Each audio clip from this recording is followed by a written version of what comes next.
নমস্কার, আপনাদের সকলকে স্বাগত জানাচ্ছি এনটিভি ডাব্লিউটিতে। গতকাল থেকে পাকিস্তানের কি আপডেট সেটা তো আপনারা দেখে নিয়েছেন।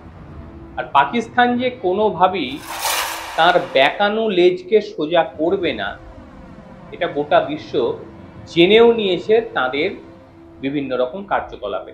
ভারতের বিদেশ সচিব বিক্রম মিস্ত্রি গতকাল অর্থাৎ শনিবার সাংবাদিকদের জানিয়েছিলেন যে দুপুর ৩:৩৫ নাগাদ পাকিস্তানের ডিজিএমও ফোন করেছিল ভারতের ডিজিএমও এবং সংঘর্ষ বিরতি নিয়ে তাদের মধ্যে কথাও হয় এবং তারপরেই সিদ্ধান্ত হয় যে না, সংঘর্ষ বিরতি করা হবে ১২ তারিখ পর্যন্ত।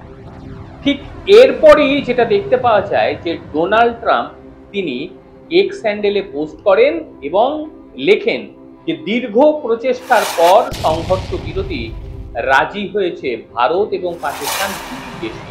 ঠিক এরপরই আমরা দেখতে পাই যে পাকিস্তানের বিদেশ মন্ত্রকের তরফে আরো একটি টুইট করা হয় বা এক্স হ্যান্ডেলে পোস্ট করা হয়।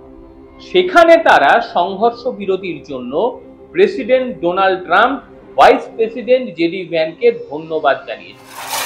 মানে বিষয়টি একেবারে স্পষ্ট, পাকিস্তানের আর্জিতেই এই সংঘর্ষ বিরতি। তারা রীতিমতো পায়ে হাতে ধরে চেয়েছেন যে যাতে সংঘর্ষ বিরতিটা করা হয়। কিন্তু ৩ ঘন্টাও কাটেনি, পাকিস্তান চিনিয়ে দিল যে তারা পুরো মাত্রায় কুকুরের লেজ, এদের সোজা করা কোনোভাবেই সম্ভব নয়। গোটা পৃথিবী জানলো, আর তার সঙ্গে ডোনাল্ড ট্রাম্প, তারও মাথা কিন্তু হেঁট হয়ে গেল। ভারত কিন্তু প্রথম থেকেই বলে আসছিল যে আমরা ভাই যুদ্ধ টুদ্ধ চাই না, আমরা শুধুমাত্র সন্ত্রাসবাদের বিরুদ্ধে লড়াই করছি। এই যে সমস্ত জায়গায় আক্রমণ হয়েছে, সন্ত্রাসী জায়গাগুলোকে চিহ্নিত করেই আমরা আক্রমণ করেছি। কিন্তু তা সত্ত্বেও যদি আমাদের ওপরে আক্রমণ হয়, আমরাও কিন্তু আক্রমণ করতে একেবারেই ছাড়ব না। পিছু পা হয়নি। যাই হোক, যেটা দেখতে পাওয়া গেল যে ৩ ঘন্টা কাটলো না, পাকিস্তান পাল্টা হামলা শুরু করে দিল। ২-১ জায়গায় গুলি বর্ষণও করে দিল, সেই গুলিতে ক্ষয়ক্ষতিও হয়েছে। তবে রাতভর সেইভাবে খবর আসেনি, কারণ ভারত পাল্টা যখন দিতে শুরু করেছে তখন কুকুরের যেটা কাজ, লেজ গুটিয়ে পালিয়ে যাওয়া, তারাও কিন্তু সেটাই করেছে, অর্থাৎ লেজ গুটিয়ে পালিয়ে গিয়েছে। এইবার একটা বিষয় খুব লক্ষণীয়, পাকিস্তান প্রথম অবস্থায় চাইছে যে তারা যুদ্ধ করবে না, অর্থাৎ সংঘর্ষ বিরতি। কদিনের বেশ কিছু রাজনেতাদের কথায় এই ব্যাপারটাই স্পষ্ট যে তারা যুদ্ধ চাইছে না, কারণ ভারতের সঙ্গে যুদ্ধ করার মতন পর্যাপ্ত পরিকাঠামো তাদের নেই। সেই কারণে স্পষ্ট বার্তা তারা দিয়েছে তারা যুদ্ধ চাইবে না। কিন্তু তা সত্ত্বেও যখন সংঘর্ষ বিরতি মানা হচ্ছে না, তখন বিষয়টি বুঝতে হবে যে পাকিস্তান সরকারের সঙ্গে পাকিস্তান সেনাবাহিনীর সম্পর্ক একেবারেই ঠিক নেই। কারণ পাকিস্তান সরকারকে পাকিস্তান সেনাবাহিনী কোনো পাত্তাই দেয় না। সেনাবাহিনী যেটা চায় ঠিক সেটাই হয়। শাহবাজ সরকারের যে সিদ্ধান্ত, সেই সিদ্ধান্ত মেনে নেয়নি পাকিস্তানের সেনাবাহিনীটা। মানে এক কথায় সেখানকার পাক জঙ্গি মুনির, তিনি মানতে চাননি এবং মানতে চায়নি বলেই এই অবস্থা হয়েছে। এবং এটাই মনে হচ্ছে যে পাকিস্তানের এই আসিফ মুনির এবার ক্ষমতা দখল করবে এবং ক্ষমতা দখলের সঙ্গে সঙ্গে সেখানকার সরকারের পতনও হয়ে যাবে অবশ্যম্ভাবী।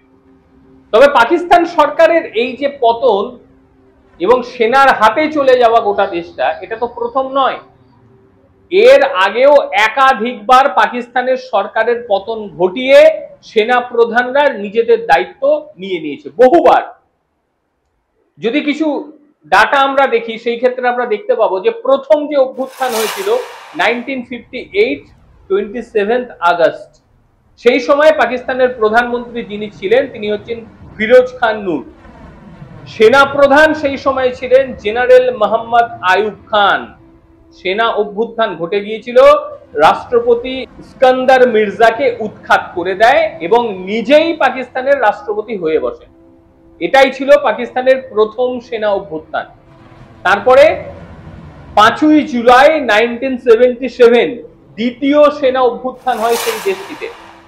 জুলফিকার আলী ভুট্টো পাকিস্তানের প্রধানমন্ত্রী সেই সময় ছিলেন, তার সঙ্গে মারাত্মক কিছু ঘটেছিল এবং গণতান্ত্রিক সরকারকে ফেলে দিয়ে জেনারেল মোহাম্মদ জিয়াউল হক 1978 সেই সময় পাকিস্তানের রাষ্ট্রপতি হয়ে যান তিনি নিজেই, এবং 1980 সেই সময় জুলফিকার আলী ভুট্টোকে ফাঁসি পর্যন্ত দিয়ে দেওয়া হয়। এবার শাহবাজ শরীফের সঙ্গে ঠিক কি হতে চলেছে সেটা তো এখন বলা যাচ্ছে। এরপরে সম্প্রতি সময় যদি আমরা দেখি, তৃতীয় সেনা অভ্যুত্থান, যেটা আমাদের অনেকের সামনেই ঘটেছিল, সময়টা 1999 12 অক্টোবর। সেই সময় পাক প্রধানমন্ত্রী ছিলেন নওয়াজ শরীফ। ইনি বর্তমান পাকিস্তানের প্রধানমন্ত্রী যিনি রয়েছেন শাহবাজ শরীফের দাদা। সেই সময় সেনা অভ্যুত্থান হয়েছিল এবং নওয়াজ শরীফকে সরিয়ে দিয়ে পাকিস্তানের রাষ্ট্রপতির পদ দখল করে নিয়েছিল জেনারেল পারভেজ মুশাররফ। এইভাবেই কন্টিনিউ চলছে। এবারেও যেটা মনে করা হচ্ছে যে সেনাপ্রধান আসিফ মুনির তিনি ঠিক এই ঘটনাটাই ঘটাবেন এবং পাকিস্তানের সরকারকে ফেলে দিয়ে পুরো দায়িত্ব তিনি নিজের কাঁধে তুলে নেবেন। আর মুনির দায়িত্ব নেওয়া মানে বুঝতে হবে, কারণ মুনির নিজেও কিন্তু একজন সন্ত্রাসবাদী এবং আঙ্গুঠা ছাপ। কারণ আপনারা প্রত্যেকেই জানেন যে এই মুনিরের শিক্ষার জায়গাটা ঠিক কোন জায়গায়। স্বাভাবিকভাবেই তার মনে, প্রাণে, রক্তে প্রত্যেকটা জায়গায় ঢুকে বসে রয়েছে। ভারত তো কালকে পাল্টা জবাব দেওয়ার পরে কি ঝিঙ্গালালা পাকিস্তানে হয়েছে, একটা ছোট্ট ক্লিপ আপনাদের দেখায়, একটু দেখুন। कोई फलस्तीन नहीं है, ये शेखुपुरा का बाजार है। ये देखिए, मैं इधर रीगल चौक में खड़ा हूँ। सदी चौक तक लास्ट तक बेड़ा गर्क करके रख दिया बाजारों का। ये प्लाजे सारे तोड़ दिए गए हैं। ক্লিপটা দেখলেন, বুঝতে পারলেন? আমার তোলা না, পাকিস্তানিরা এগুলোকে ছড়াচ্ছে।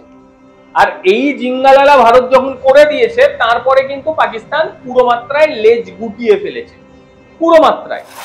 তাদের আর করার মতন সাহস হয়নি। আপনারা প্রত্যেকেই জানেন যে চীন একেবারে সামনাসামনি এসে সমর্থন করছে। চীনের মধ্যেও দুমুখো একটা নীতি রয়েছে, এটা আমরা প্রত্যেকেই জানি। চীনকে আমরা কেউ বিশ্বাস করি না, কারণ গতকাল চীনও ভারতকেও ফোন করেছে, আবার পাকিস্তানকেও ফোন করেছে। এইবারে অনেকে বলছেন, অনেকে লিখছেন একটা বিষয়, যে এই যে সংঘর্ষ বিরতি হলো, এর ফলে এই যে সিন্ধু চুক্তি রদ, বিভিন্ন রকম বর্ডার বন্ধ, ভারত যেগুলো বন্ধ করে রেখেছে এগুলোকে খুলে দেবে, একেবারেই নয়। কারণ এই ডিপ্লোমেসি কিন্তু চলবে। সিন্ধু চুক্তি যেমন ভাবে রদ হয়ে গিয়েছে সেটাও থাকবে, কারণ এটা আলাদা প্রেসার।